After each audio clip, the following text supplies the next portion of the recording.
Welcome to AminAcademy.com. In world history, let us discuss about Chera Chola Pandya dynasty. Pandyas were the first South Indian kingdom to be mentioned by Megasthenes, the first literacy evidence about the South Indian kingdom. There is also mention of the three kingdoms Pandya, Cholas, and Cheras as neighbors in the Asokan inscriptions, particularly the major rock edict. Now, the chronological order we'll see. The Chola, Chera, and Pandya dynasties ruled the Tamil Nadu country during the Sangam age. Chola dynasty ruled from 300 BC until the late 13th century AD. The Chola dynasty was one of the three crowned kings of Tamilagam, along with the Chera and Pandya. The Chola dynasty peak was in the mid 9th century CE. The Chola dynasty's rule ended when they were defeated by the Pandya dynasty. Pandyan kingdom ruled around 6th century BC and ended around the 15th century AD. The Pandyan kingdom's Sangam age territory included the present-day districts Madurai, Tirunelveli, and Ramnad in Tamil Nadu. Chera dynasty. The Cholas conquered the Chera country, including the Kongu Chera country and the Chera Perumal kingdom. The Chola dynasty's patronage of Tamil literature and temple building left a lasting legacy. The Chola dynasty is known for their art, including temple sculptures and bronze sculptures. The Chola dynasty most famous king, Rajaraja Chola, commissioned the construction of the Brihadiswara temple at Tanjavur. The Chera Cholas and Pandyas were three ruling dynasties in ancient South India known as the Three Crowned Kings. Cheras ruled from Chera Nadu, which is present-day Kerala and parts of Tamil Nadu. The Cheras and multiple branches ruling the same time, one in central Kerala and one in western Tamil Nadu. Cholas ruled from Chola Nadu. The Chola dynasty ruled from 300 BC until the late 13th century AD. Pandyas ruled from Pandya Nadu, which is present-day Madurai and Tirunelveli. The three crowned kings ruled over Tamilagam, the part of India south of the Maurya Empire from 6th century BCE to the 13th century. They were known for promoting early literature on the Indian subcontinent, building important Hindu temples, leading to a time of cultural richness and prosperity in ancient South India, making significant advancement in trade, agriculture, and maritime affairs. The three crowned kings often fought each other for supremacy, but their reign also marked a time of integration and political identity for the Tamil people. The Kalabra age temporarily disrupted their dominance but paved the way for the rise of large state societies. Now let us come detailed studies. Here 500 BC to 1600 AD Pandyas, 300 BC to 1279 AD Cholas, 200 BC to 400 AD Chera dynasties. Now let us come detailed study for Cheras. In Sangam literature, we find mentioned Chera, Chola, Pandya dynasties as concurrent territories at war with each other. Chera dynasty ruled the western part of the Tamil Nadu, present-day Kerala and Coimbatore, Erode regions. The ancient Chera kingdom traces its origin from Kuttanad in Kerala. and established itself in the Kongu region of present-day Tamil Nadu. The Musiri harbor was the famous during the Chera regime. Chera was the most famous Chera king who is mentioned in the Sangam literature of Ettutogai, Pattupattu and Silappadigaram. The Chalukyas, the Pandyas and Cholas have invaded the Chera kingdom at various times until the Chera kingdom was split between succeeding kings and clan and was no more by the 10th century AD.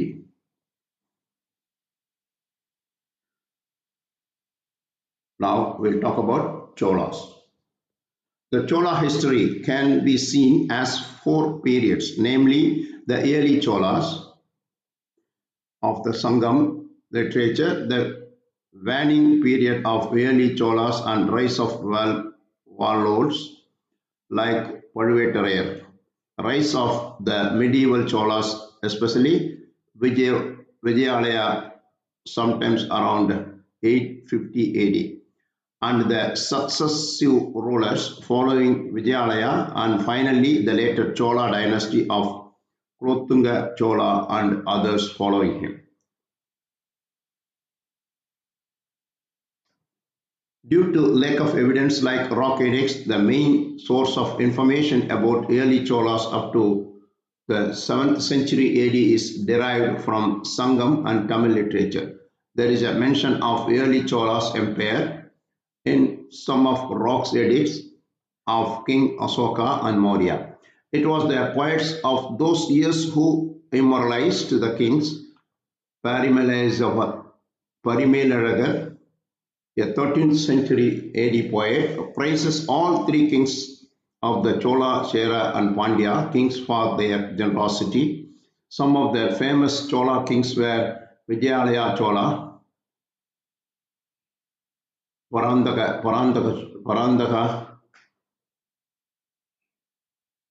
Gandharathir,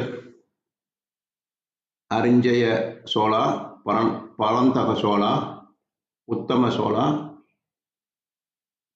Rajaraja Chola. And here this is the honor of the kings. That is first one, Vijayalaya Chola, Parandaka, Kandaraditya, Arinjaya, Parandaka Chola, Uttama Chola, Rajaraja Chola. In the Sri Lankan epic Mahavamsa, written in 5th century BC, chronicling the history of Sri Lanka during that time, mentions about the Chola prince Ellalan, who invaded a part of Sri Lanka with the help of an army from Mysore around 235 BC. The Pandyan kings and the Chola kings were constantly at war with each other, each vowing to destroy the clan of the others. Perhaps they did not know that they will all become one Tamil Nadu thousands of years later, and thus led to a number of wars between the two kingdoms. Parantaka Chola II, also known as Sundara Chola, for his good physique, almost destroyed Madurai when he waged war against Veerapandian, and during his time, he was constantly at war with the Pandyas one way or the other, along with his famous son Aditya Karikalan. The one whose leg is black legend has it that once Aditya was captured in a den and the den was set afire. He escaped, but his leg got burnt. Hence the name Karihalan, the one with the black leg. The most famous among the Chola kings is, of course, Arulmozhi Varman, more popularly known as Rajaraja Cholan, who built the Tanjavur Pradeeswarar temple and introduced various reforms during his reign, in which he expanded the Chola kingdom overseas like never before, which is why he is known as the Rajaraja Cholan, the great in history. The construction of the Tanjore temple has various legends, one being that an ordinary lady would often distribute buttermilk to the workers when the temple was being built. Impressed with her service, Rajaraja asks her what she wants. She points to a huge boulder near her house, which she says can be used for the temple. Rajaraja made in a point to roll this boulder and place it on top of the temple tower, which stands even today. Of course, most of this information comes from local legends and folklore. Another legend says that the famous Siddhar Karura gave secret design to Rajaraja Cholan, which prevented other kings who invaded the Chola kingdom from remaining in power. Even today, the belief is that whoever enters the temple from the main entrance showing authority will lose power or authority, which is why they say that VIPs are taken into the temple only by a side entrance even today. Next, we'll talk about Pandyan Dynasty. Just like a Chola dynasty, the Pandyas too can be classified into different time periods. The early Pandyas, 500 BC to 4th century AD, nothing much is known of the Pandyas during this period. The medieval Pandyas, 6th to 10th century AD, under the Chola influence, 10th century to 12th century AD, amid wars and annexes by royal matrimony and the imperial Pandyas. The Pandya kingdom was best known for its legacy that goddess Meenakshi herself ruled the capital along with Lord Shiva for quite some time.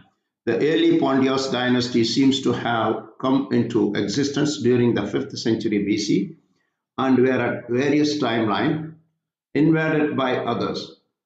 Between the 6th to 10th centuries AD, the Pandyan kingdom was mostly dormant.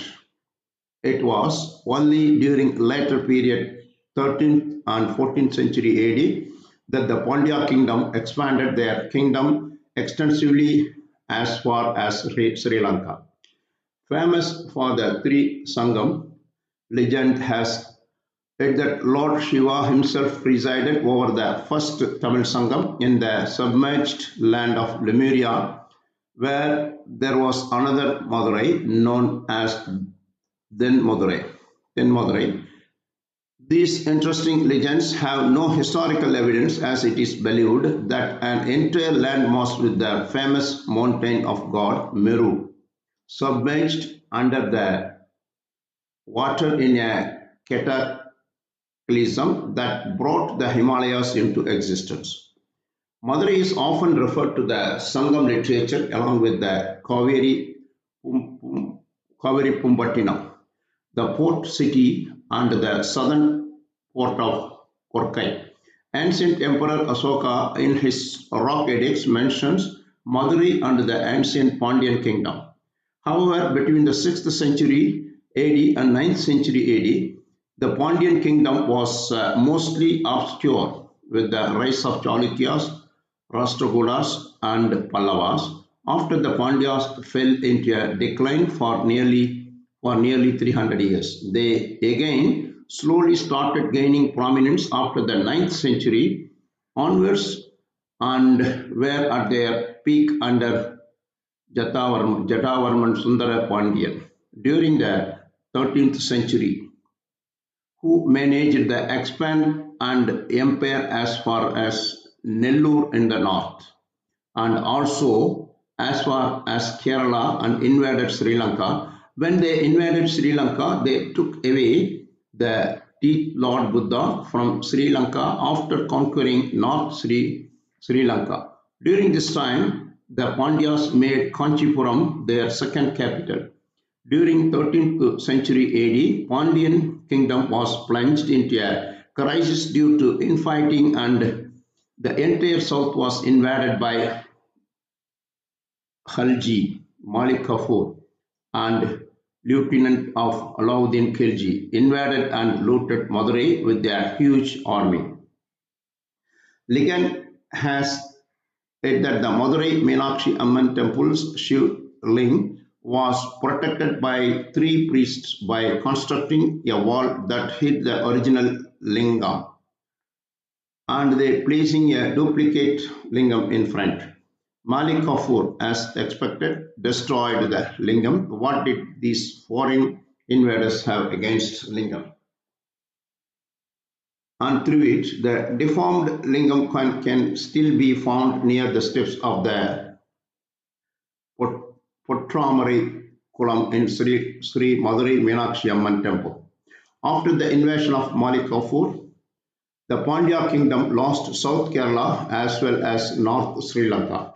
Madurai becomes in Sultanate in 1335 till Kumara Kampana, a commander from the Vijayanagar Empire, invaded the region and defeated Alauddin Sikandar Shah, the eighth Sultan of Madurai Sultanate. One of the first acts of Kumara Kampana was to reopen the gates and doors of Sri Madurai Meenakshi Amman temple, closed for every 40 years. He believed that it was Sri Meenakshi who led him to Madurai and helped defeat the Sultan. Again, legend has it that one of the priests who did the original Shivling by building a wall revealed the hidden lingam to the new rulers. And when they broke open the wall, they found the lingam adorned with fresh flowers and incenses, and lamps were burning inside the fully closed sanctum sanctorum. This miracle was widely discussed and celebrated in Madurai. Some of the famous Pandya kings were Kodungon, Parakrama Pandyan I, Maravarman Sundara II, Jatavarman Sadavarman Parakrama Pandya, and Sadavarman Adivira Pandya. After the Mughal invasion and the Vijayanagar Empire, commanders of the Vijayanagar Empire, the Nayakars took over Madurai from 1529 until 1736. The most famous among the Nayakars were Thirumalai Nayakar and Rani Mangammal, who truly developed arts and culture in Madurai during their reign. The Nayak rule ended in 1736 when the Nawab of Arcot sent an army for collecting taxes. The coalition of alliances ruled Madurai until 1801 when the British took over the region.